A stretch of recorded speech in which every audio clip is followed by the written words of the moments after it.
Hey guys, this is here bringing you another video. Welcome back to another high rating spectate. Today, we're watching a champion that I never thought we'd really watch. We're watching an Amumu. So, Huz, why are you watching Amumu? Don't you've never rated this champion incredibly highly. I never have, but obviously one thing that happens in League of Legends is change. And you cannot ignore change. And what has happened is the whole new items have changed quite a lot about the game, unsurprisingly.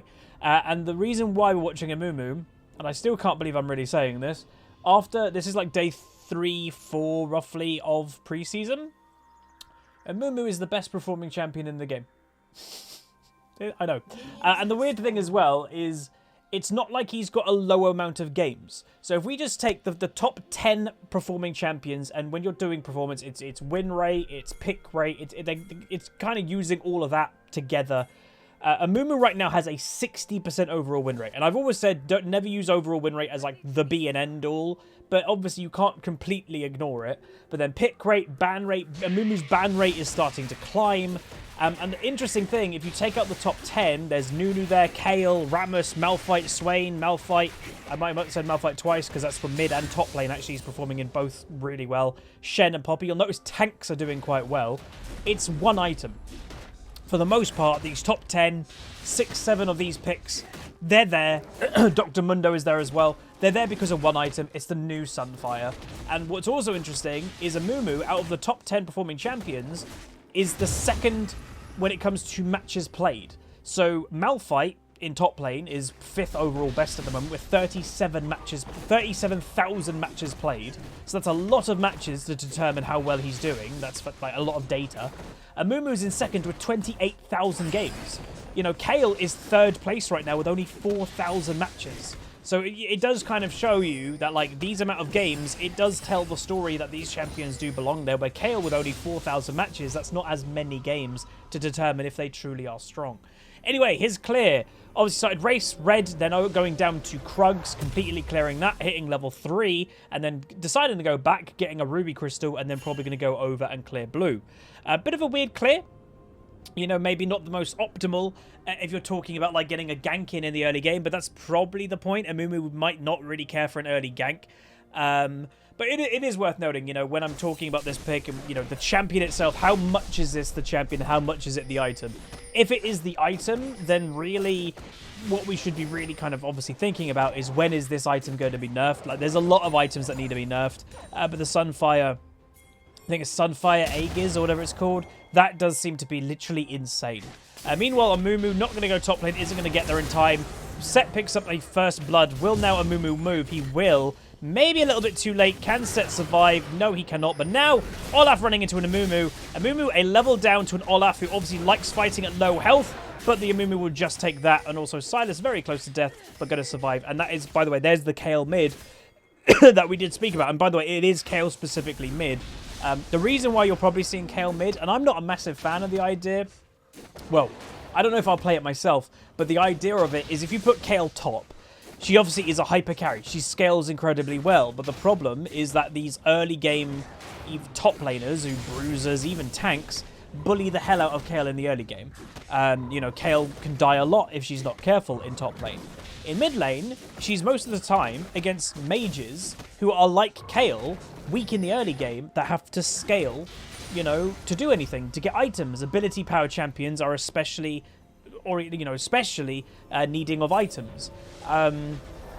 So Kai'le kind of just can sit in mid lane and just chill a little bit and, you know, can free farm. And she can actually poke out a lot of mid laners, surprisingly, with the Q-Max build. So it's not that bad. Meanwhile, Olaf going to go for a gank, though, and this Olaf's playstyle does seem to be very gank-heavy. Silas misses an easy chain, and now Ring-a-Ring-a Rosie, a tissue, they all fall down. Actually, no, they both fall down, and they will pick up both of those kills. Silas now turning potential with the Janna. The Amumu is on the way. How much can the Janna do? Silas somehow... Oh, that was really bad by Amumu, but he will pick up the kill. Have to flash, though. Yeah, like, this game's already a little bit crazy, but yeah, Olaf going for that dive. Silas missing the E after his flash, which was unfortunate. Bot lane, Taric and Vayne with a Jinx and Janna. It does seem Jinx is quite strong at the moment, and also Vayne, but as we've said a couple times, The weird thing about the game right now with how kind of snowbally it's becoming, and obviously I predicted this from preseason because these items are so stupidly overpowered that whoever gets one first is, you know, pull the trigger, make a play happen when you have a completed item and no one else does, and you're just going to snowball. So someone like Vayne, who is not supposed to win lane, if she gets too far behind in lane and she just like 500 gold, 1,000 gold behind in lane phase, it's going to be so hard for her to make a comeback because she's down in time of getting an item. Because that snowball pressure that we've spoken about. So Amumu already has his Bammies. You'll probably see him basing quite a lot, actually, to maximize gold in the early game. These items, obviously, as we said, are strong. But also worth noting, obviously, the new jungling is here. So I still, for the life of me, in the comment section, let me know. I don't know why people had a negative reaction to it. You know, right now, you start with one of the two smites, so either the challenging smite, which is Ember Knife, and both of these junglers have, or the chilling one equivalent. And after 5 smites, the item disappears, and the stats of it, the benefits of the item, just become part of you. But it frees up a new item slot. I still don't see how that's a disadvantage. Meanwhile, by the way, Olaf taking the dragon, which is a good use of his time. But yeah, I still don't see how that is a bad thing. You know, especially that these mythic items are really strong. You know, you don't now specifically, nice kill by him. You don't specifically, oh, can Amumu come over here? Probably not. Bit too late. You don't need to waste your time with a jungle item anymore. You go straight to the mythic item. Olaf is ghosting. He's hungry for a potential kill. Amumu's going to turn and fight, which is a bit surprising. Kai'le into an Amumu ult. Big combo. Amumu damage now with the Kai'le. Double kill. The Vayne flashed, by the way. This is, I think, a big mistake by this Vayne. Weird positioning. She does get the kill, though. And a Kai'le at level, what would that be, 7 maybe? Triple kill. Now, that is where, if I was on the enemy team, and now I'm against a Kai'le, who is a little bit above in farm to my Sylas in mid lane, who has now got a triple kill, is 4-2-0. I'm going to be honest. I'm probably, and you know, I'm a fairly positive person, I would say, compared to a lot of League players. Like, I might go a bit like, oh, this game's going to be difficult, but I'll never give up trying to win the game. You know, even if I say yes in a surrender vote, I will continue trying to win.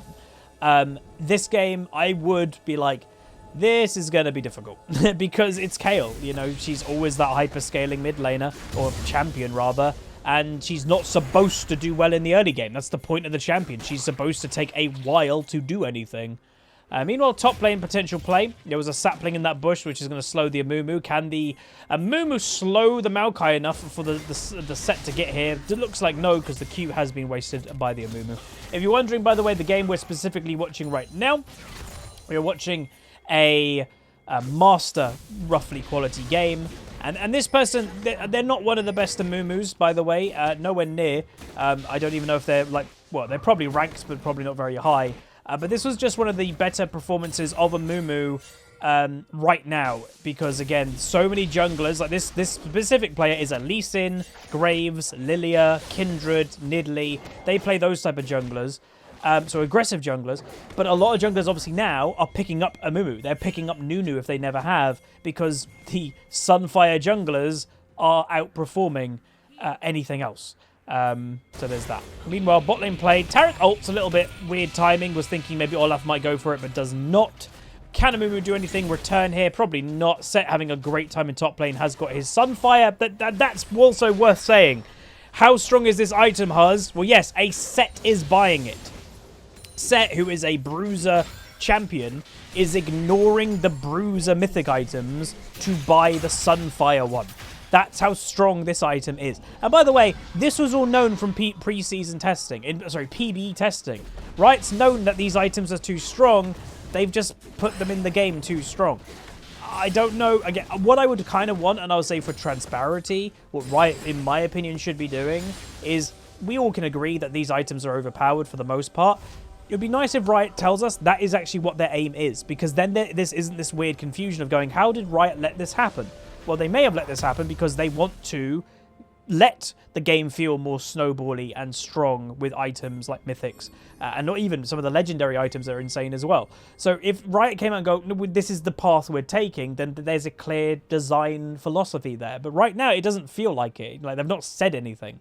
But by the way, what the Sunfire item is So it's the typical Sunfire that we kind of know, but this one isn't just an armor item anymore. It is a tank item. It gives armor and magic resist now, so it does everything. It gives ability haste, which is cooldown reduction, and it gives a decent amount of health. And here is the use. So Immolate, taking or dealing damage causes you to deal magic damage per second to nearby enemies, increased by 50% against minions, and 200% increase into jungle monsters, so it helps with jungle clearing. For 3 seconds. Damaging champions or epic jungle monsters with this effect adds a stack, increasing subsequent immolate damage by 12% for 5 seconds, max 6 stacks. So percentage-wise, this damage actually can tick quite high. And then Flame Touch, at maximum stacks, your attacks burn nearby enemy champions for your immolate damage per sec for 3 seconds. So you're doing damage around you, and then also your auto attacks are burning people as well. That's a lot of damage for tanks. Tanks probably shouldn't have the, like, I don't know what the maximum be. What, like 200? Oh, nice flash Q for the Vayne with the ulti, and the Kai'le gets the kill. But yeah, that's like, I don't know, 200 damage per 3 seconds by the AoE, and then maybe another 200 damage at max stacks with an auto attack. So it's like 400 damage per 3 seconds for a tank that isn't really going to die very quickly, who's then going to kill you instead. It's just too much damage. And with also being an incredibly good tanky item as well. The boots that Amumu, by the way, has got boots of swiftness. So he's not opting for a tank boot. He's opting for a boot to enable the Amumu to actually get around faster. Which is quite interesting, actually. Kai'le, by the way, if you're wondering what build, is one of the champions that doesn't rush a mythic item. Nashor's Tooth is an incredibly strong item now. 100 ability power, that's a lot. 50% attack speed, and attacks deal on-hit magic damage. It's perfect for so many champions, like literally perfect. New Katarina, Kai'le, there's a bunch of them that just, this item is literally perfect.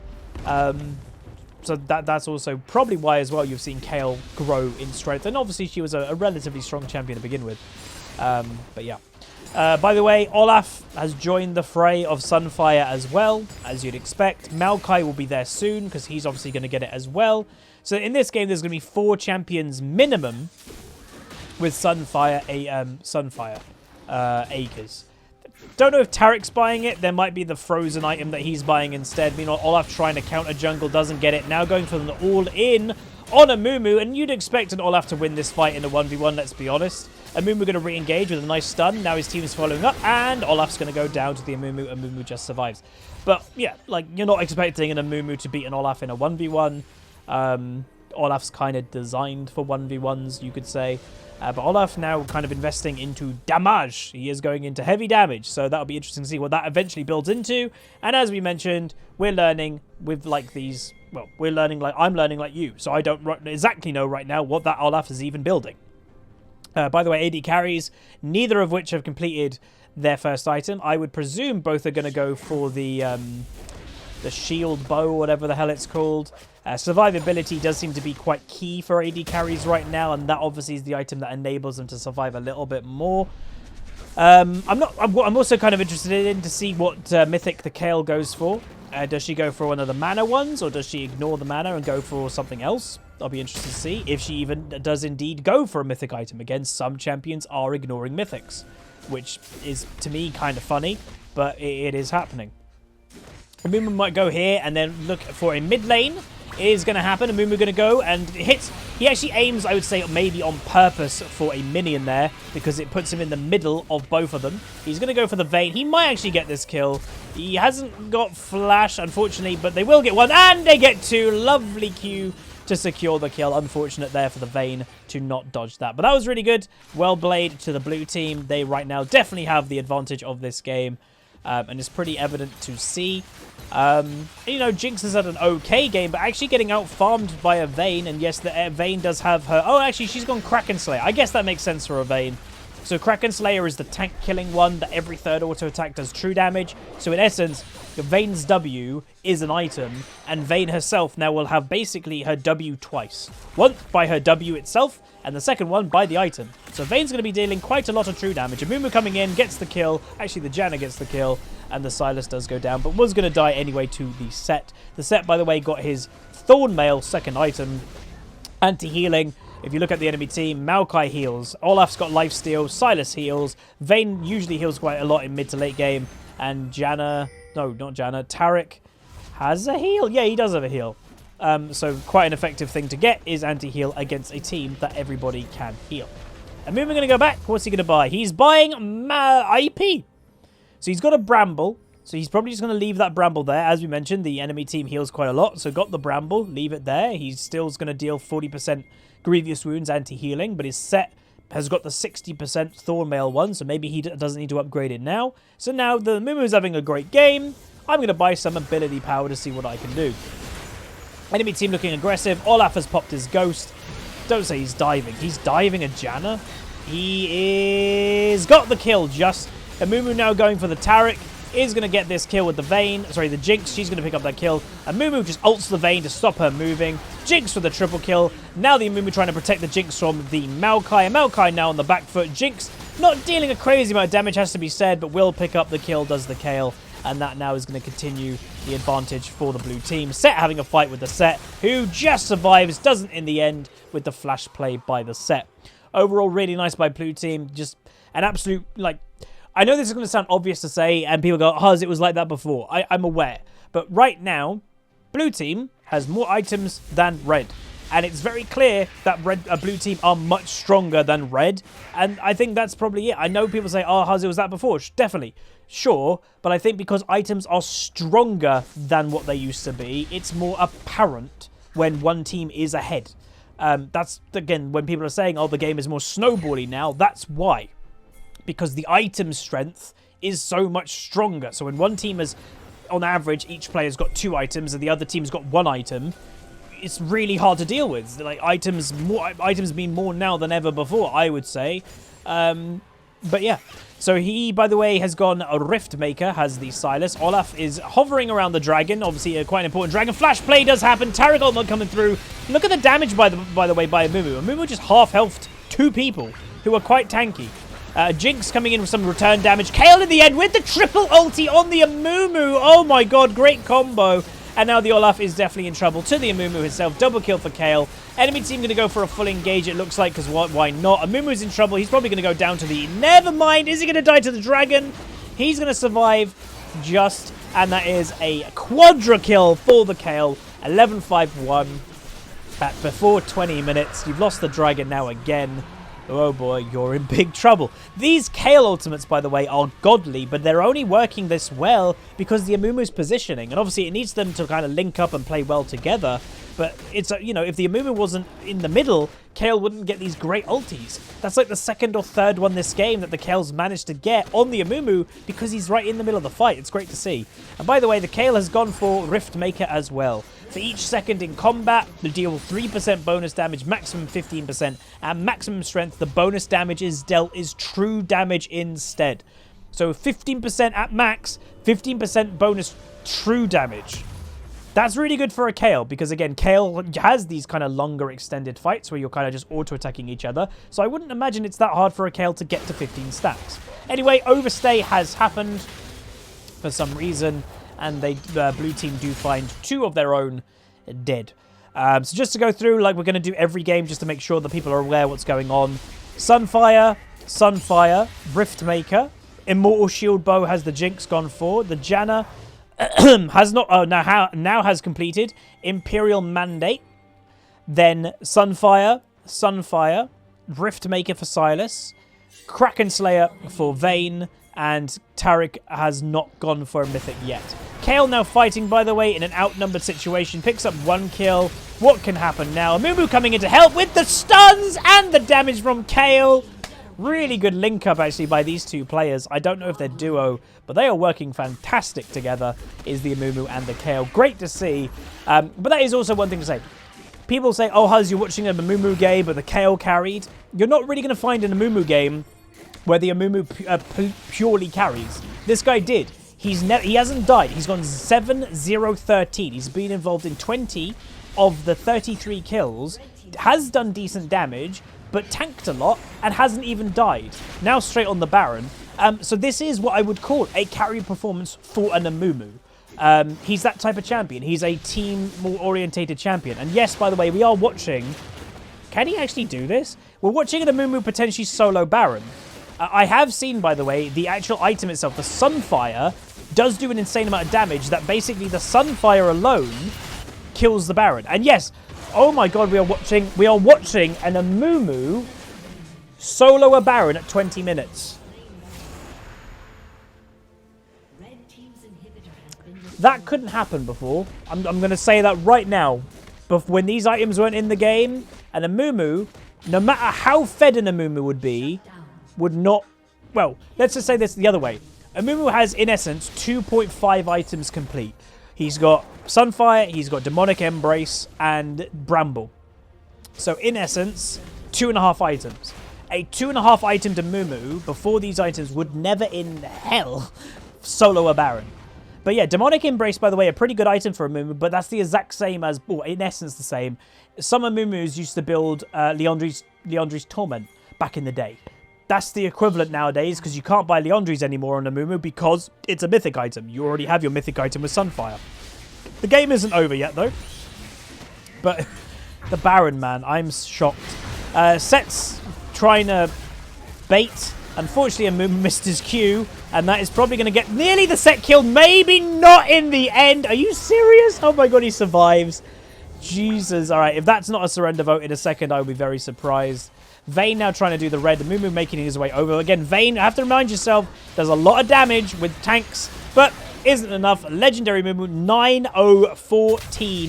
Sylas now. Oh, the Amumu goes down for the first time this game. Good shutdown by Sylas. Maybe more shutdowns in his future. Can he get the set? Very low health. Isn't. Oh, no, does get it in the end.